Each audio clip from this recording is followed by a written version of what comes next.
Alright, so here's some of what we're going to be working with today. We've got some sausages, salt and pepper, some onions, some taters, beef stock, Worcestershire, sugar, balsamic vinegar, some oil. Oh yeah, we're making them mushy peas too.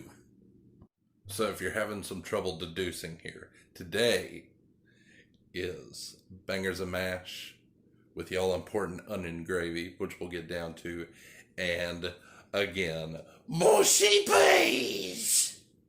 Though the mushy peas are more of a side dish to try out. I've actually had bangers and mash in the past.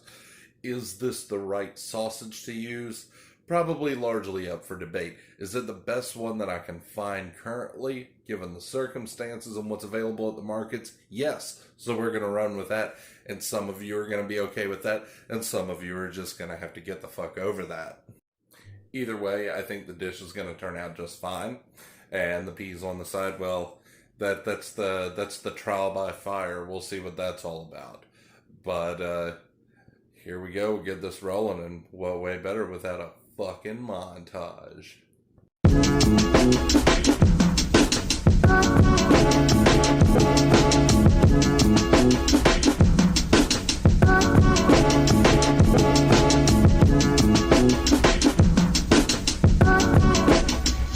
It ain't hard to tell.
As should be noted with these sausages, if you've never worked with these before, this is not something you simply throw into the pan, add some butter, add some heat, and that's it. These are raw, and they're cased, so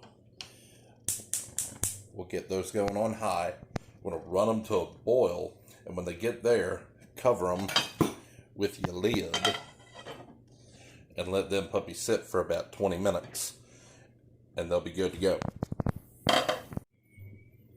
Now, there's nothing that says that you can't boil these in beer, much like you could brats. I don't really know how that would alter the taste, but given this application, we're not going to do that today. Potatoes are starting to get on their way, and I'm leaving the water on the peas for low for now. That way they can retain their heat for later. Okay, so now we got a nice rolling boil on these. I'll take them back. Yeah, I need to clean the knobs on my stove. Don't clown me too hard. Take it back to about half, since this is one of the better burners. And on the lid goes, and we'll check back in about 20 minutes. By then, potatoes should be in full boil, so both of these should sync up right about the same time.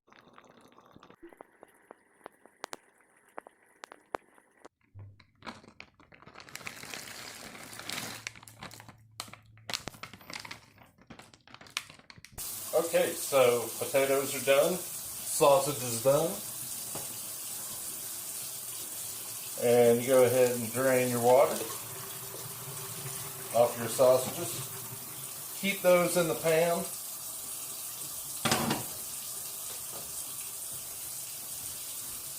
And drain your potatoes.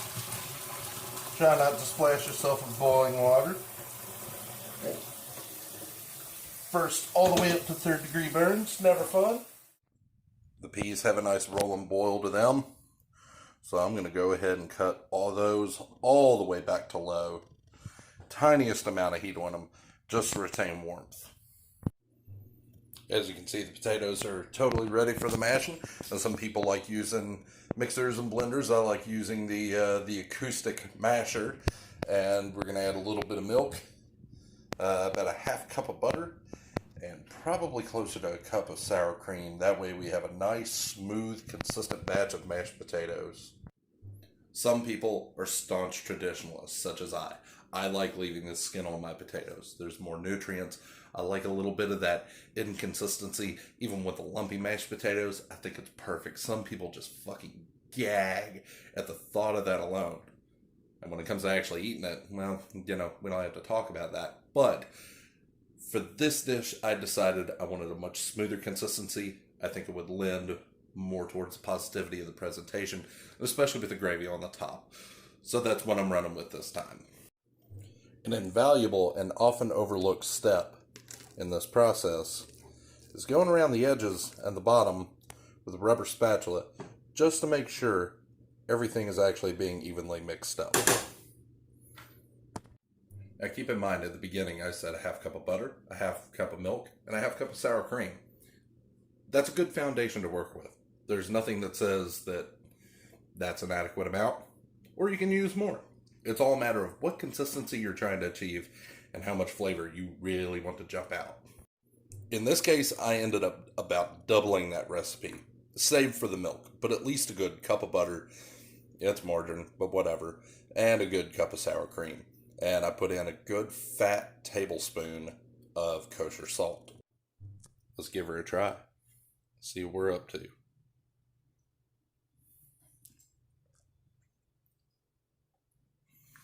Just the slightest bit of inconsistency in there, but overall a very smooth, velvety texture. Tiny bit of salt, just a little bit of that butter sticking out, and the sour cream there to smooth everything out. That's perfect. That's what you want. And that's about 2 pounds of potatoes there. So if you're going to serve more, serve less. Think about your portions accordingly. Okay, so now we're down to the most tedious of parts, and that is making the gravy. So I'm going to start with, get off the fucking spoon, about the better part of a tablespoon of butter. And keep you going. Alright, put that on high-mid. And I put just a little bit of vegetable oil. You can use either olive oil, vegetable oil. I have both, but I'm using this. And now with the oil starting to heat up, the butter's starting to melt down, we're going to use some of those onions from the montage earlier, if you were paying attention to that, and add those in.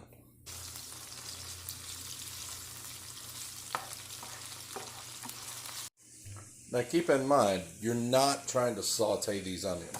You're just trying to fry them up enough so they cut loose in that oil.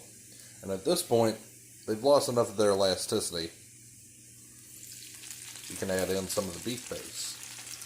Now the main recipe calls for well over a pint. I don't think we're going to need that. So I'm sticking within probably about the 8 ounce area with this, and I think we should be good.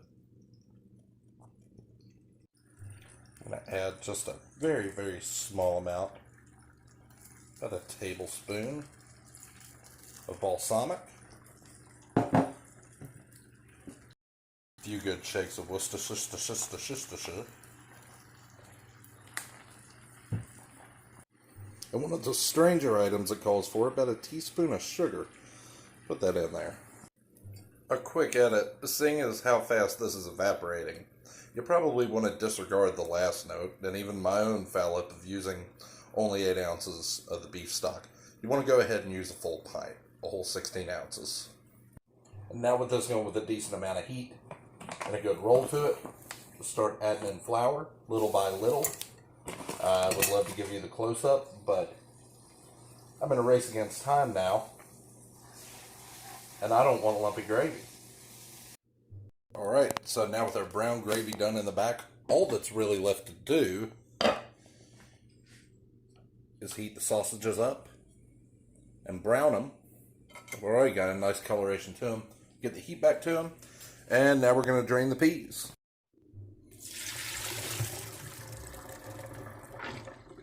And while the sausages are simmering, start on this.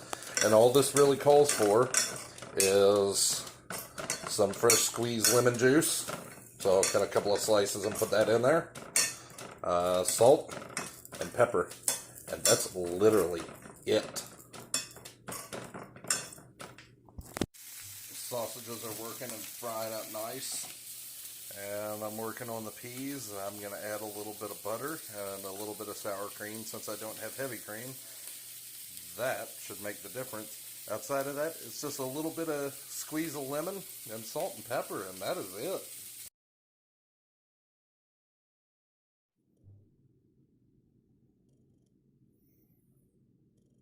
And there we go. There is the finished product. Peas over there, mashed potatoes, a couple of sausages, and this actually, I'm going to go ahead and say fantastic looking gravy on the top. Let's see what it's all about. So in theory, I could start with either of these two items that I want to. It's up to me. I've had my experience with bangers and mash, so let's go in with these mushy peas.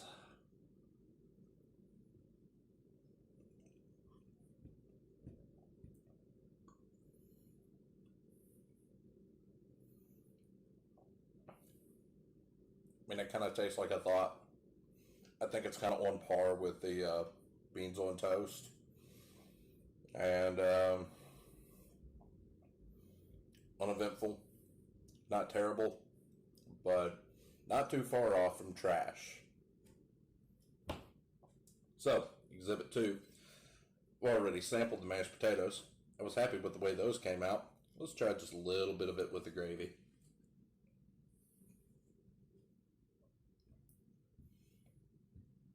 Between the balsamic and the sugar, you definitely get some of that sweetness coming out of it, and that's nothing at all. But what about all of it together? What about sausage, gravy, and the taters?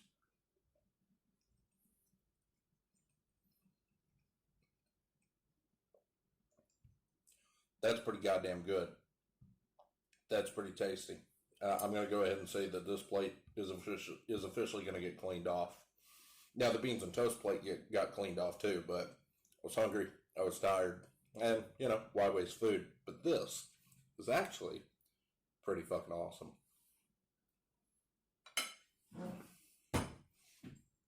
And that's going to be it for this episode. Stay tuned for You What? Part 3, where we finally get to the grand finale, our sweet, sweet, delicious, and oh so coveted shepherd's pie.